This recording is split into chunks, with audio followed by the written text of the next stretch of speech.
I've been on Adobe for over a decade, and I consider myself at expert level when it comes to Premiere and After Effects. I acquired a copy of DaVinci Resolve Studio, like the full thing, a year or two ago, and I'm now forcing myself to work in it 90% of the post-production work that I'm doing. One of the main reasons why I made the switch was to force myself to develop a new skill set. Some companies or directors want their editors on a particular platform, and if I don't know that platform, I'm not getting the job or the project. So, my challenge to you is invest in yourself. Once you master a skill set or a discipline, develop another. Let me say at the outset, both are fantastic state-of-the-art softwares and you cannot go wrong with either. It's the difference between Canon and Sony, Aperture and Godox, or Sackler and O'Connor. The thing that I love most about Adobe that is lacking in Resolve is the powerhouse of applications that come in the entire Creative Cloud suite. Resolve is only going to replace or compare with Premiere, After Effects, and Audition. If you do photography, graphic design, 3D modeling, print, or illustration, you're hosed. Adobe's Creative Cloud suite of apps is sick, even at $800 a year, in all that it allows you to do. I still need some of these capabilities, so I'm doing a janky thing like designing my thumbnails in Apple Pages and taking a screen grab of that and uploading that. Totally not what you're supposed to do, but it does technically work. Best standout aspect of Resolve over Adobe has to be the power behind its coloring capabilities. Take a look at this for instance. You'll notice that I can start with my primaries and adjust things like the lift, which is all the shadows. You're seeing more of the stretch happening with the lower portion. There's more movement in my shadows than there are in the highlights. But then I can go into the HDR, and now I have 6 precision points of the waveform that I can manipulate. So if I change the exposure on the black, you'll notice there's no movement because this is adjusting stuff that is so black it's not even in my image. But as soon as I start going here for the darks, you can see movement in just the lower portion of the waveform. Anything below 256 here is the only thing that is getting moved and manipulated. If I go to shadows, you can see now it's everything below the 384 that's getting manipulated. So it's a bigger swatch that's getting adjusted. If I come up to my lights, it's everything above 256, but you'll notice there's no movement down in the shadows. My highlights is everything above 384 getting moved, and then my specular is just the uppermost portion of my highlights that's getting adjusted. Global is obviously going to be like offset, except there is some stretching and compressing that's going on when I adjust it. This also includes saturation, so if I go down to my dark and saturate, you can see the ukulele is getting more saturated, and the spread is happening just in that little band on the waveform without touching my skin tones or highlights at all.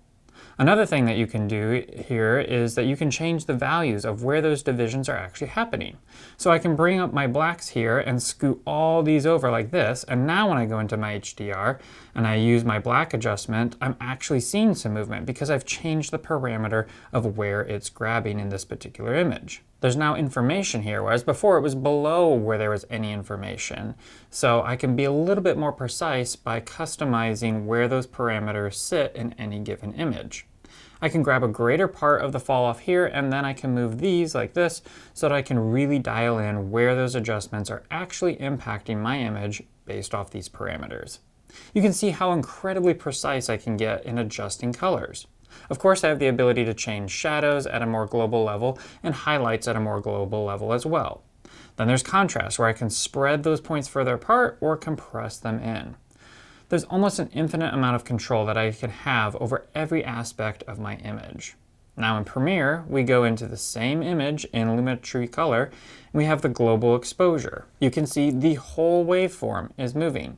With contrast, the same spreading contrast, but when I do my highlights, you can see I'm getting movement in the entire waveform. It's not just affecting my highlights.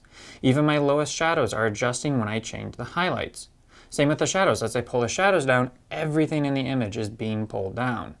Same with the whites. There's movement across the entire waveform. When I'm trying to isolate just shadows or just my highlights, if I go into my secondary, you're still going to see the same effect happening. No matter where I go, when I'm trying to adjust one area of my waveform, I'm really changing a global aspect of my image, not just the shadows in this case. Here I'm still getting my midtones and highlights shifting toward green. I don't have much control over what is pulled, whereas in Resolve, if I go in here and I want to pull my darks towards green, you can see that adjustment happening just in the lower portion of my waveform. I'm only affecting the darks in green, and you can see there's no change in my midtones or highlights to their green. So it's actually adjusting what I would assume it would be adjusting by manipulating the green in my shadows. Once you get into it, Resolve makes Premiere's Lumetri color feel like a box of crayons stacked up against oil paints. I will say I spent a day or two plunging into the depths of YouTube's materials on color spaces, color space transforms, node trees, things like that to try to grasp it all, but even still, it's unparalleled in its ability. Back to another strong suit for Adobe. I have to say After Effects is unquestionably more intelligent and intuitive than Fusion. Now, I did not say that it was more powerful. Fusion will allow you to do the most ridiculous stuff, but it will be so complex and unintuitive you will have to win your expertise through headaches and time spent scrubbing the internet for an explanation on how to do what you want to do. This even applies to the most basic things. In my last video, I wanted to add a red circle to highlight the area of my workspace that I was referring to in the script. In Adobe, I would simply make sure I did not have any clip selected, go to my Shape tool on my toolbar, select the Ellipse tool, draw the ellipse, go into the effects controls, change the color, thickness, any other parameters that I want. I can't do this in the Edit panel in Resolve. Instead, I need to first make a Fusion comp in the Edit panel, then go to Fusion and create a 3-node node tree. I need a node for the ellipse itself, a node to render the ellipse that I just made, and a node to display the rendered ellipse in the Fusion layer. Only then can I adjust the shape, color, etc. Now to me, that's just dumb. If I'm drawing a circle, why do I need to tell it to render and then show up in the comp that I just made for it? Adobe understands the basic logic and does all this work for you when you try to draw an ellipse on your image. It's that kind of stuff that kills me. So though Fusion is incredibly powerful, it's a nightmare compared to how intuitive After Effects is. And this example wasn't even After Effects. Give me 15 years in Fusion and maybe I'll calm down. Either that or I'll develop a stomach ulcer. Okay, another thing that I like better about Resolve. The AI voice isolation right in the editor panel is insane. You don't even have to go into Fairlights to do some pretty powerful audio editing. It's uncanny how good this engine is in isolating your subject's voice from all other sounds and netting a much better and cleaner result than Adobe. Listen to this example with first the original audio, then Resolve's voice isolation at 100%, then a more believable 65%, and then Premiere's DeNoise at 75%, and tell me it's not vastly more useful. But anyway, if you like that kind of color scheme, I've got several pieces in that scheme.